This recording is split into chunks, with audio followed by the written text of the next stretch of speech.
Assalamu alaikum everyone. I hope you all are fine. So our today's lecture of global history is about revolutions of 1848. So let's start our lecture. In today's lecture, we will study about what were revolutions of 1848, what were their main causes and why they failed. So the revolutions of 1848 that is also known as the springtime of the peoples, were a series of revolutions throughout the Europe over the course of more than 1 year, from 1848 to 1849. It remains the most widespread revolutionary wave in European history to date. It means that during the period of 1848, there were major changes in European government for more than 1 year. These revolutions varied widely in their aims, but they generally opposed conservative systems.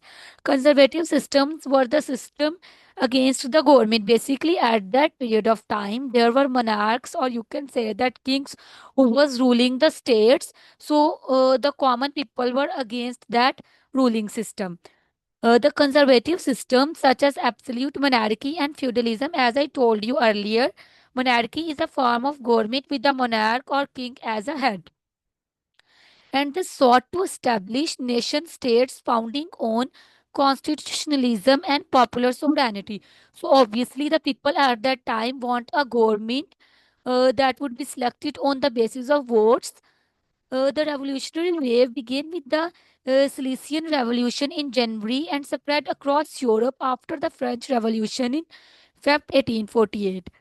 It means that the revolutionary wave was started in a European state, that is Sicilia, in January, and after that revolution, it spread across the Europe, and another revolution was started in French in France area with the name of French Revolution in Feb 1848.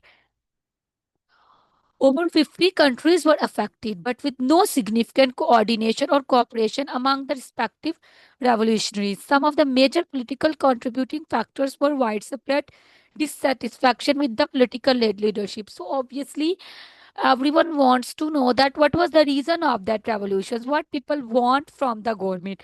So, basically, they were dissatisfied with their respective governments.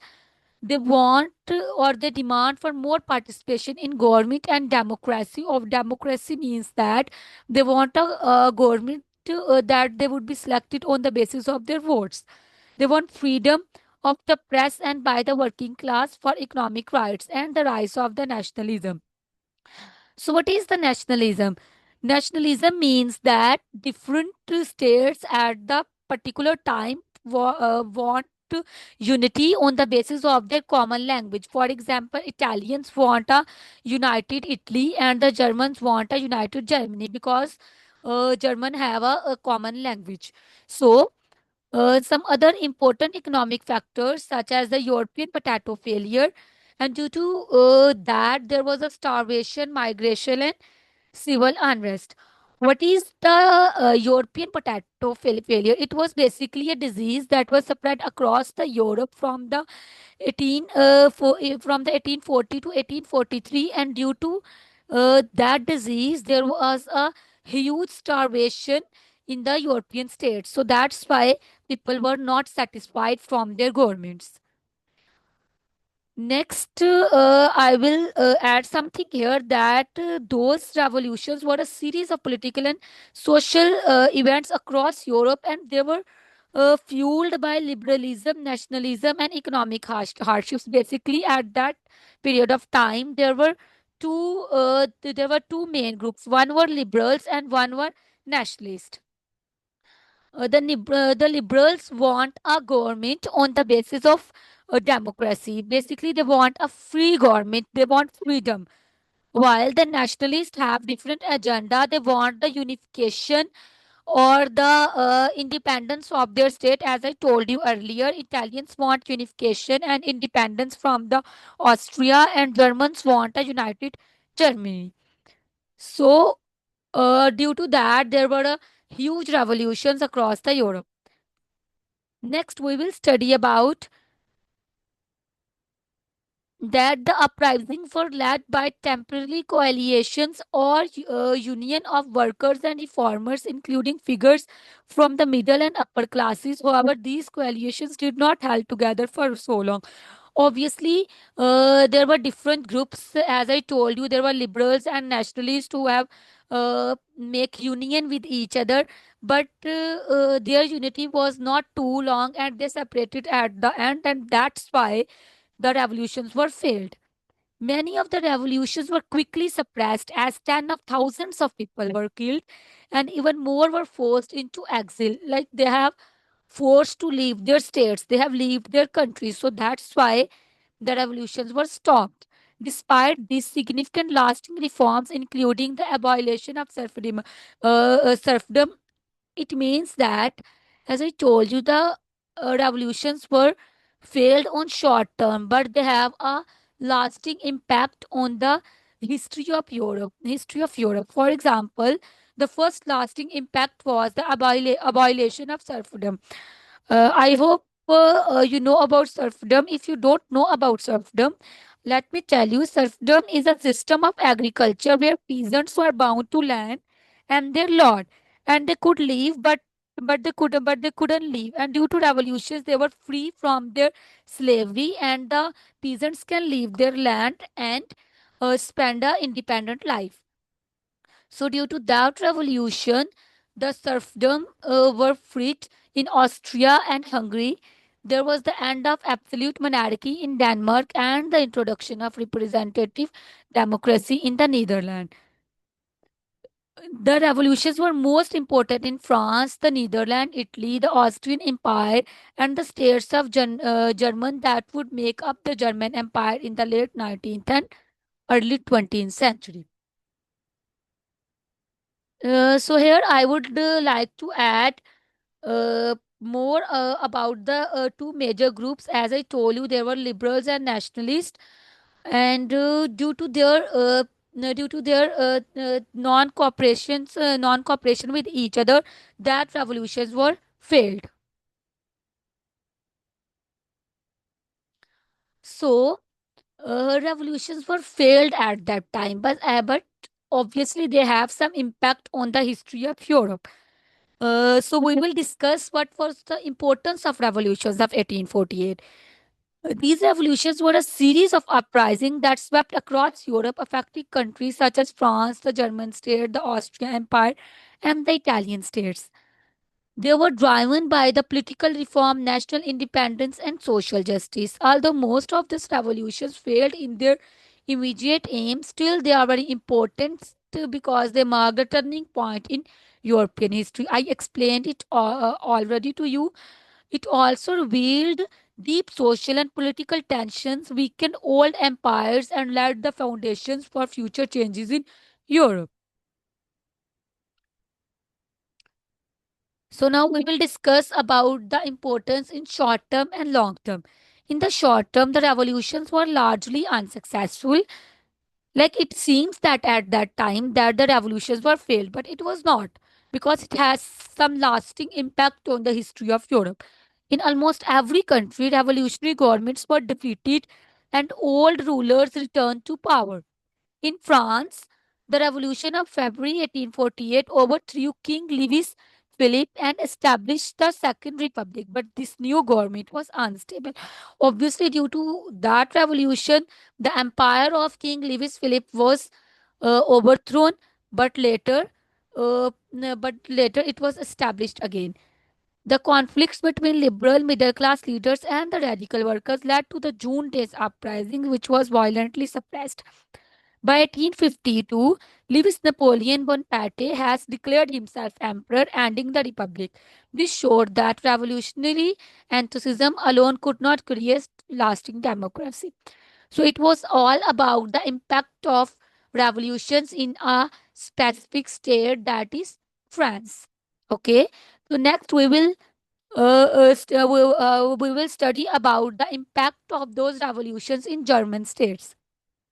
When we talk about German states, in Germany, liberals and nationalists tried to create a united Germany through the Frankfurt Parliament. Delegates met to draft a constitution for a unified Germany.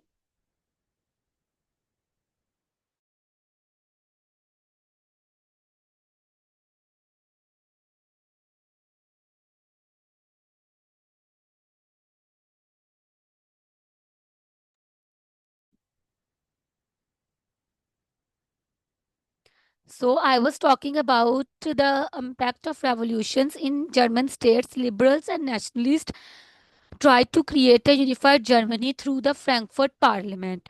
Frankfurt Parliament was a parliament that was created at that time by the liberals and nationalist delegates met to draft a constitution for a unified Germany, but the effort failed because they lacked real power and military support.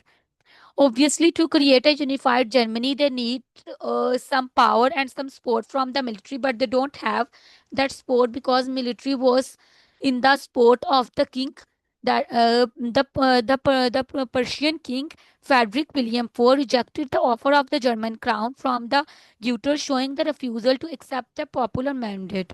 When Prussian troops restored order, the revolution collapsed, leaving German unity still unachieved. Obviously, the reason of the failure in the German state was the lack of the unity, lack of the support from the military. So next we will study about the impact of revolutions in the Austrian Empire. In the Austrian Empire, the revolution were perhaps the most widespread. Like it was spread across the Europe. It began in Vienna, forcing the resignation of the conservative minister that was Metternich, whose system had dominated Europe since 1815, and people were very tired of his government and they don't like him as a leader.